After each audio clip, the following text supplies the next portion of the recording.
What's up, everybody?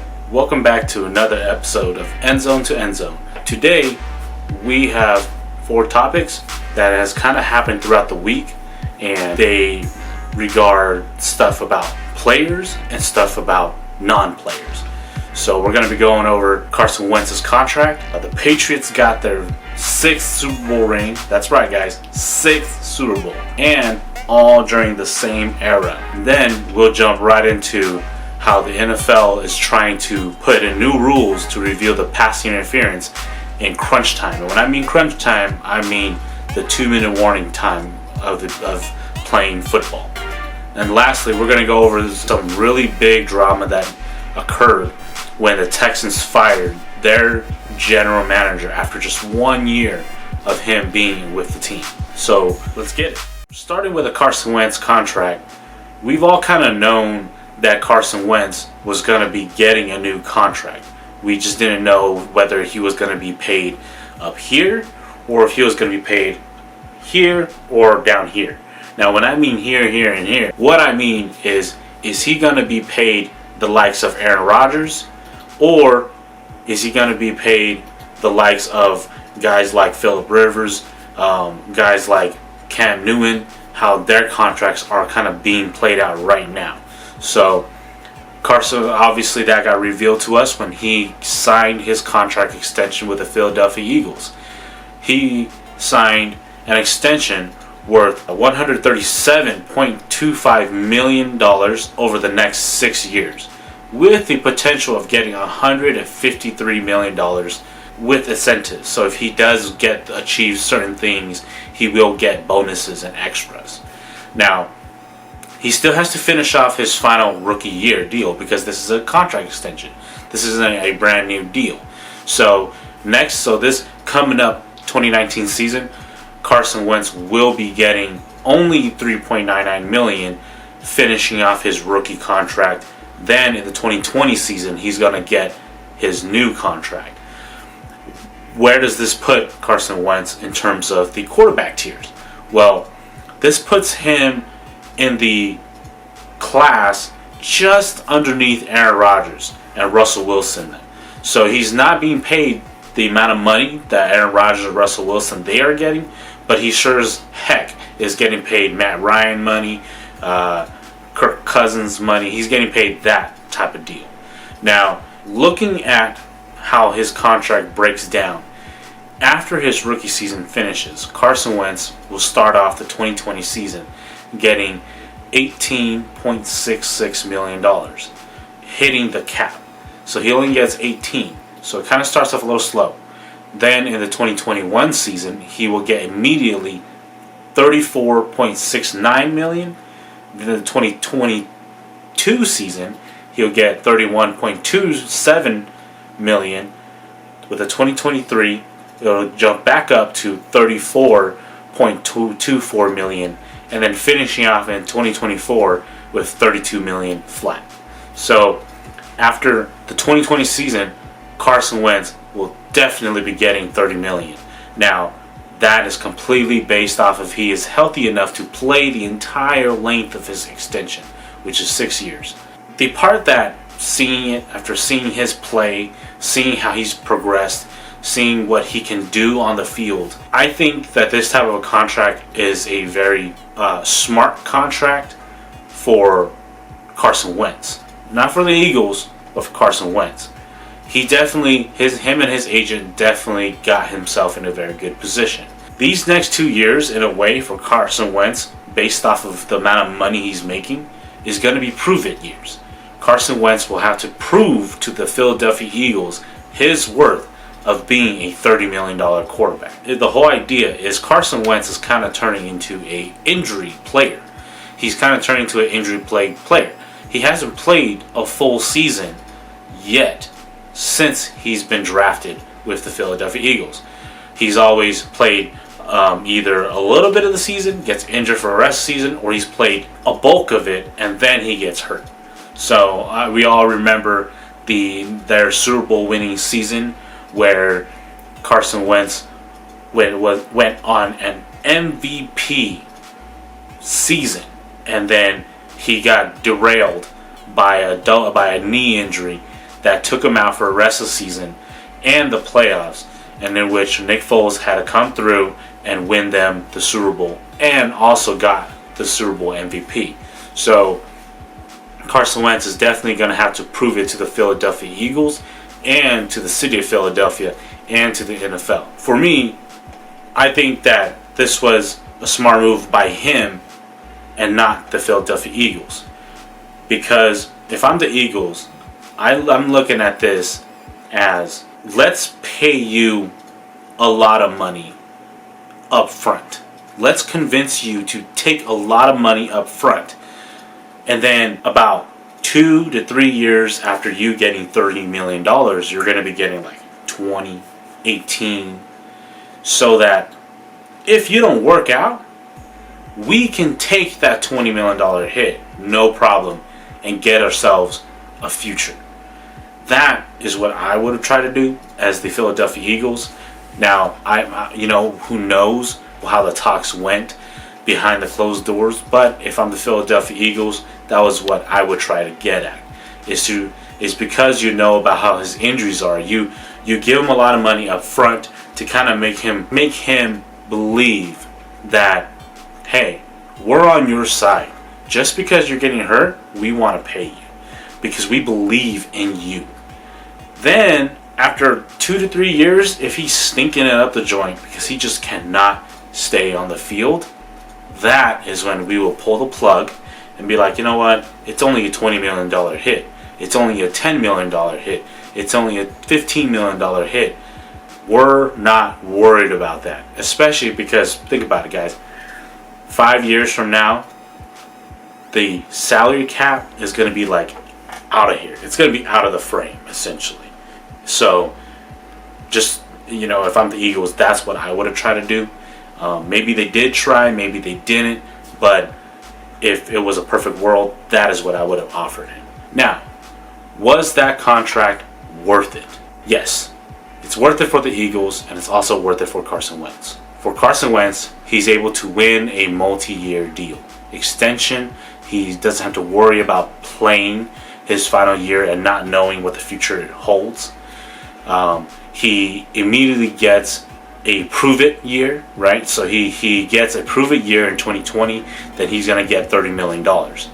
With the Eagles, they're getting their franchise quarterback, but most importantly, this is how they get the Dallas Cowboys, who are also in their division. They know that Dak Prescott is playing his final year, and he has no contract extensions right now. So what the Eagles are doing is they're going first and saying, if you guys believe that Dak Prescott is better than Carson Wentz, you're going to have to make sure you pay him more than $18 million next year and more than $33 to $35 million for the next 4 to 5 years. Very, very smart move in the way they did that. So it's definitely worth it for both parties involved in this contract talk. So as some of you may have heard, the Patriots just recently had their 6th Super Bowl ring ceremony. That's right, guys, 6. All right. And the most amazing part is this has all been a part of the same era, the Brady and Belichick era. That has been their success, their shared success, and everybody else's demise.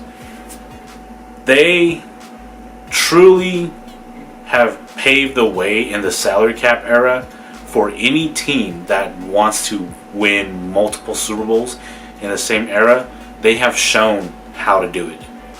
They do it the right way by drafting and signing key role players while keeping the core strong and well supported. What do I mean by that? The Patriots have had the same head coach, the same offense coordinator for multiple seasons.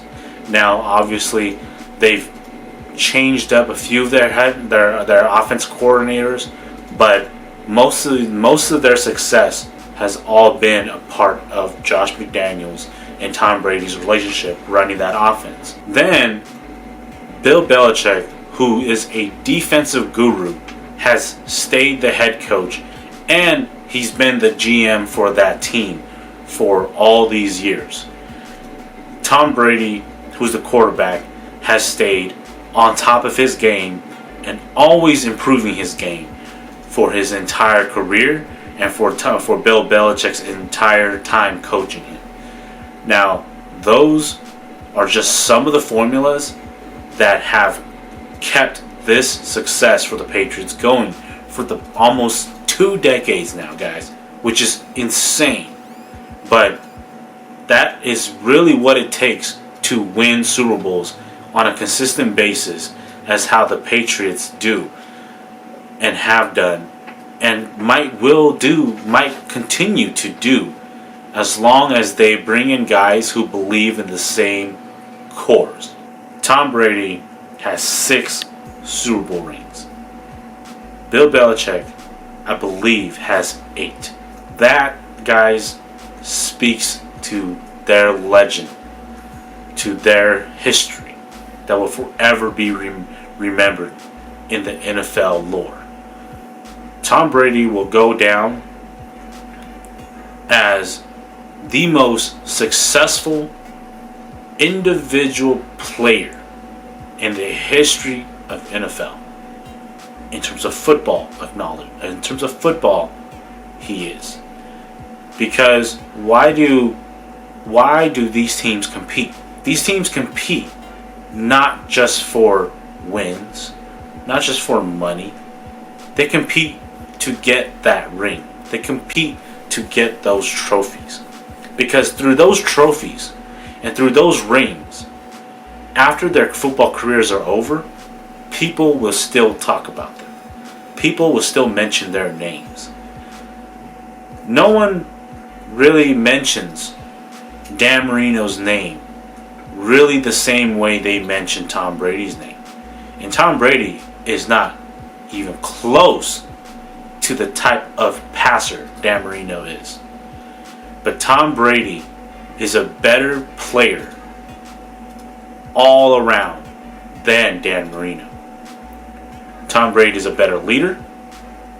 Tom Brady is a better gamer. And he's a better teammate. And the thing is, for every quarterback that comes out from the future, Tom Brady has set the standard for what quarterbacks should be able to do if they want to be considered legendary. Tom Brady went from being a 6th round to a 6-time Super Bowl champion.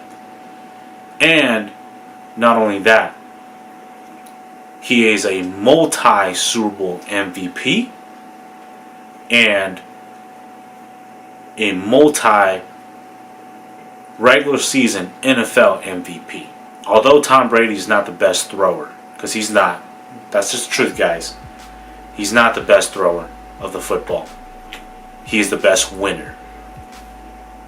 So we will always pair winning and Tom Brady together. Doesn't matter when or where, how. It doesn't matter. When 20 years in the future, when we think about the best winners, Tom Brady's always going to be there. And Bill Belichick's always going to be there. Because these guys have the Super Bowl trophies and the Super Bowl rings to prove it. So, I am not a Patriots fan, but I respect the hell out of the New England Patriots, and I respect the hell out of Tom Brady and Bill Belichick and what they've done for the NFL, because the Patriots had gone from heroes to enemies, and they're starting to become heroes again, because now people just want to see, so how far can this legend go? Because what's going to happen is when it ends, when this journey reaches an end point. We don't know what is going to remain of the New England Patriots. We don't know if they'll ever win another Super Bowl. So, for me as a fan of the sport, to have been able to witness their greatness, their glory from when it started to where it is now, I am truly taken aback, and I'm truly happy that I've been able to see a dynasty. Because although they may not be the team I wanted to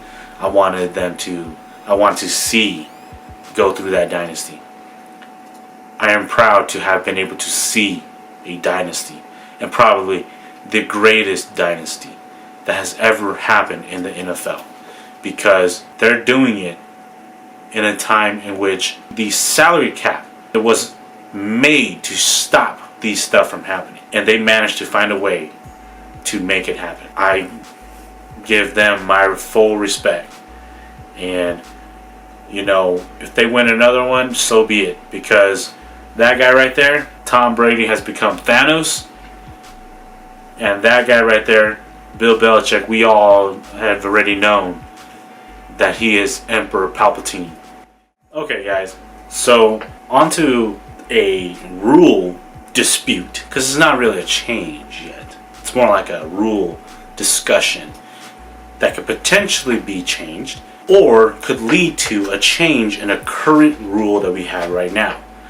And you guys all remember the controversy after the last season's NFC Championship game between the New Orleans Saints and the Los Angeles Rams, when Rams cornerback clobbered the Saints wide receiver before the ball ever got there, and it was ruled a dead play. There was no pass interference called on it. There was no review on it. There was no hit on defensive receiver penalty thrown. Nothing. Which led to many people speculating that the NFL was fixed, that the NFL was fixing games, that the way the NFL was doing things was they made sure that the refs would fix the games so that they could push a certain agenda, that type of deal.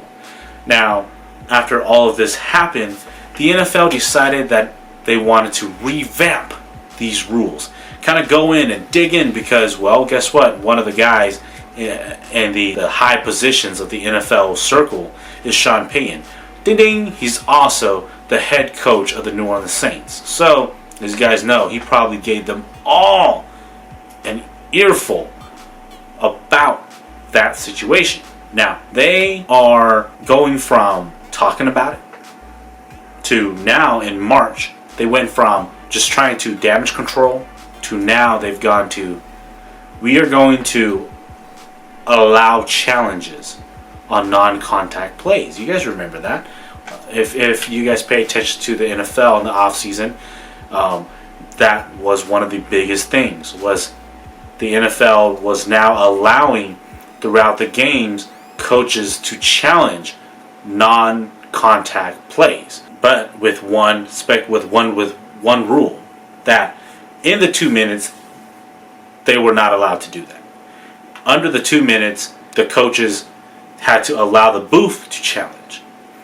Then around April, May, the NFL went through and decided, hey, how about we give the coaches that power in the 2 minute warning? Let's not take it away. Let's still give them that power. Then all of a sudden, they were like, okay, well, we accept that you guys give us that power. But after some discussions they must have had, it went from, yes, give them the power, to, no, don't give them the power.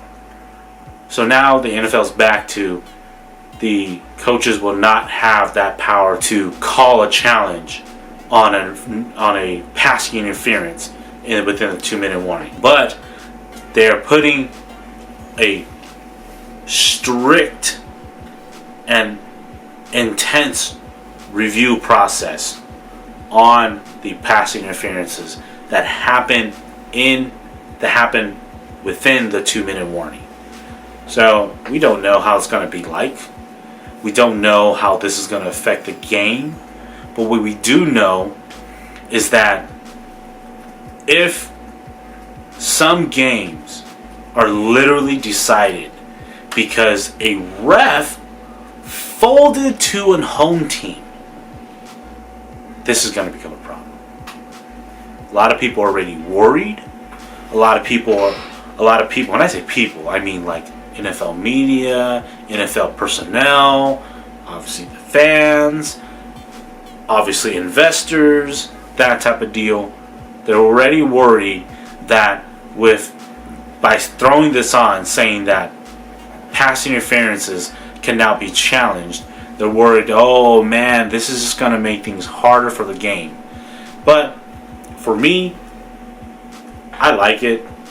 I think that they will, first of all, use the preseason to figure out what's allowable and not allowable. Then they'll also use about the first half of the season to decide also what's allowed and what's not allowed. This is typical of how the NFL does their business. They make some big change, and what they do is they test it through. They kind of run tests throughout the first half of the season and kind of figure out, hey, what should we review? What should we not review? What should we just say, hey, you know what? That is just a blatant bad move. And what they should be saying, hey, you know, let's double check that. Maybe there was a pass interference. Maybe there wasn't. So it's going to go just like how everything in the NFL goes whenever they make a rule change, or if they make a rule, they change a rule, they add a rule, they take away a rule, they make a change to the game. They always spend around the first half of the season determining the allowables of that rule change. Then they kind of determine, okay, what's considered gray area, right?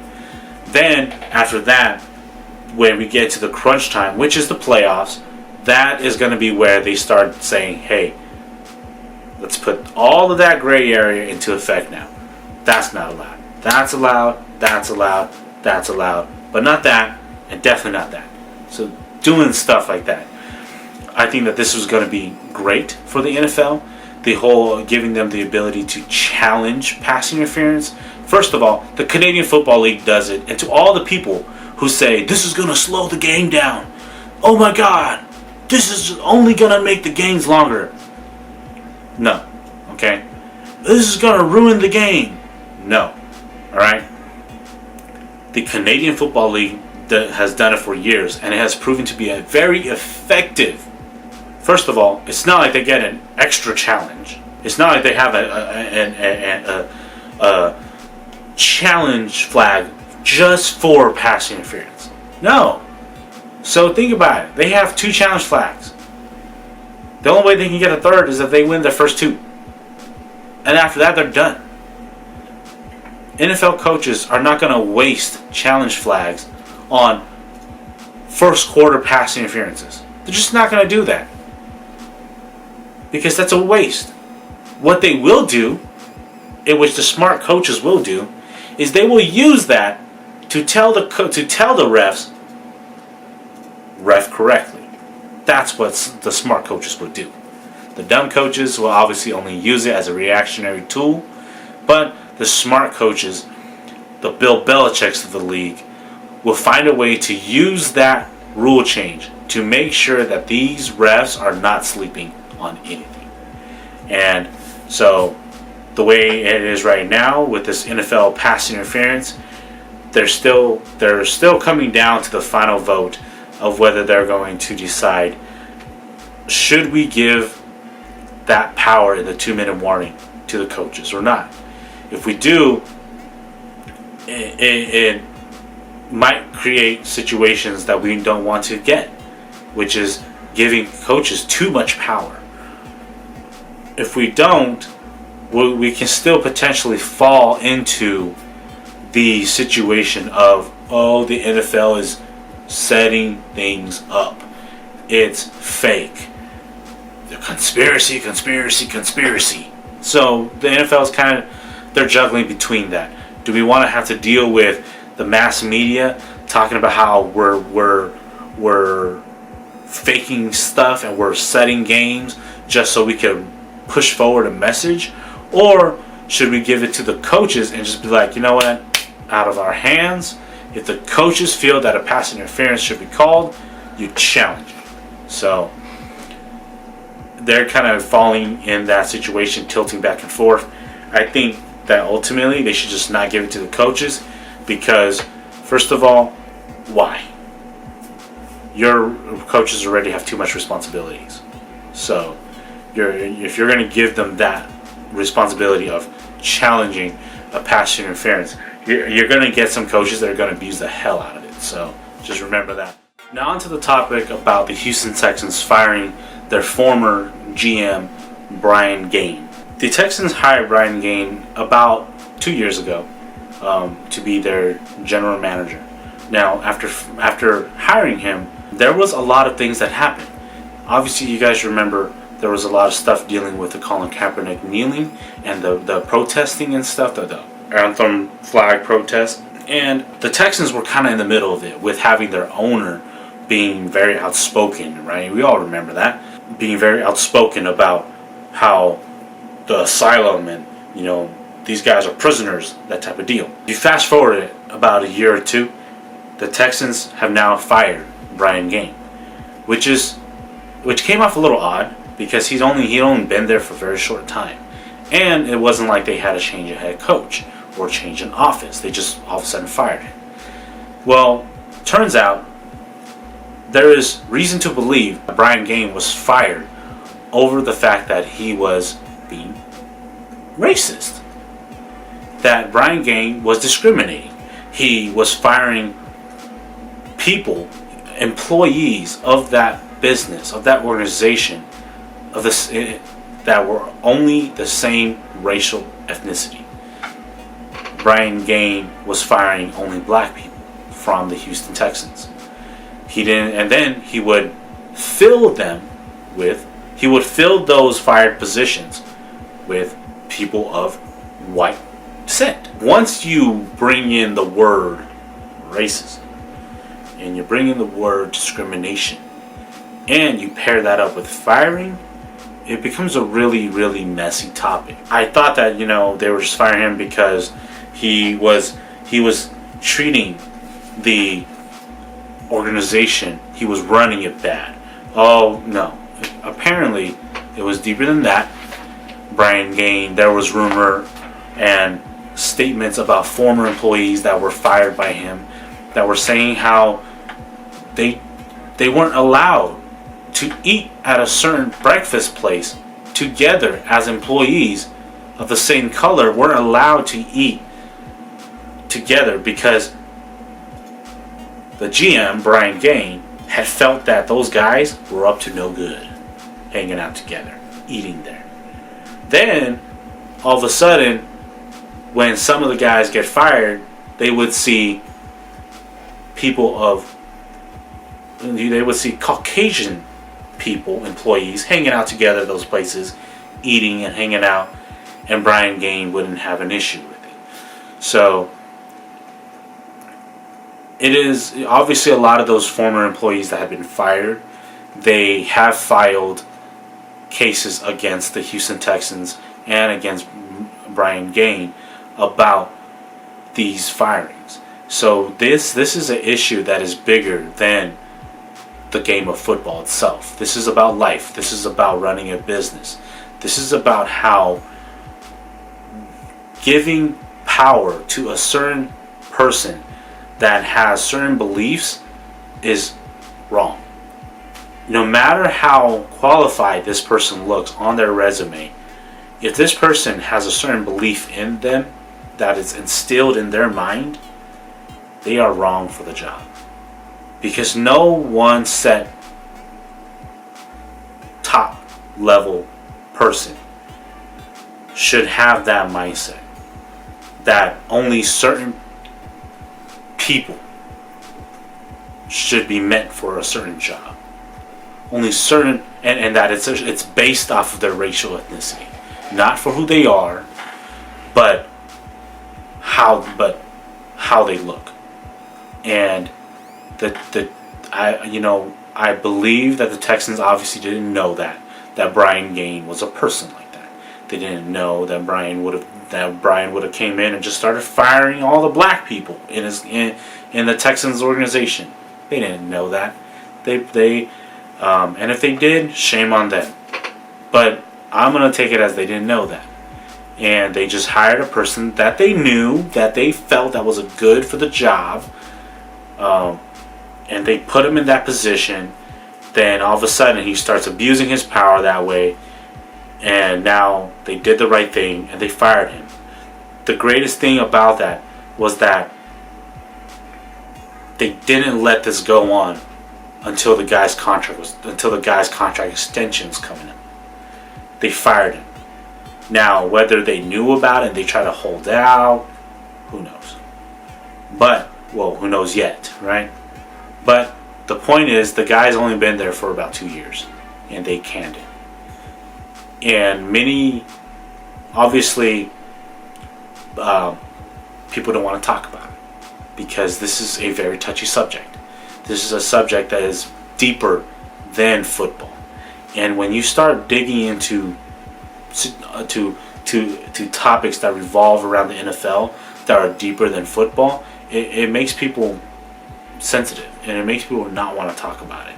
But for me, I would talk about it. And I think that a guy like Brian Gaine, if there is proof that he did that and he feels that way in his mind, that guy does not deserve to have another job where he is carrying that much power. I'm not saying he doesn't deserve to have a job, because he deserves to have a job. But he should never be a general manager of another sports team or a supervisor of a company. No. Because there is something deep rooted inside his core beliefs that makes him a liability. And I applaud the Texans for firing him. I feel bad for the guys who were fired. Okay, guys, so that is a wrap. I hope you guys all enjoyed another episode of EndZone to EndZone. And as usual, always hit the like, always subscribe, ring that bell for notifications for whenever this video gets posted up, and whenever future videos get posted up, and whenever other videos get posted up. And as always, leave comments if you guys want me to talk about a certain topic, because I'd be willing to talk about any topic in the NFL. And that's it for me. Hachi, out.